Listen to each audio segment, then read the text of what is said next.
অমিও অমিও আরে চল খেলতে যাবা। অমিও ঘরে নেই, আজ আর খেলতে ডাকবো না তাকে। তুমি কে গো?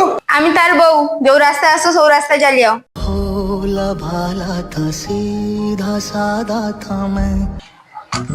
ও ভাই চল না খেলতে যাবা, চল চল না। মুই যাবান না, আজ ম্যাচের কোনো মুখে দেখতে আসলে মুই যাবা খেলতে। তুই যা। কেন তোরও ব্যাগ হয়ে যায়নি? ওরে ভাই फिरता रहूं दर बदर मिलता नहीं। ও ভাই চল না, কোদে মেলাতে যাবো, চলো না। করতে মেলা আমি তোর বৌদিকে লিখবো কই আমার শ্বশুরা ঘর যাবা চড়কে মেলা আছে তো সেটাকে যাইতে হবে। তোর ব্যাগ হয়ে যায়নি ও আর কি। ये रूह भी मेरी ये जिस्म भी मेरा। ও চিনতে ভাই, ও চিনতে ভাই, চল না খেলতে যাবা। হবে নি রে ভাই, আইজ আমার রেজিস্ট্রি ম্যারেজ আছে রে, আইজ আমি যাইতে পারবো না, অন্যদিন করবো আমি যাবো। এ মানে কি রে? ওটাই আমি তুই রেজিস্ট্রি ম্যারেজ মানে আরে আইজ আমার ব্যাগ তুই অন্যদিন করবো আমি অন্যদিন যাবা, মন খারাপ করে তুই চালি।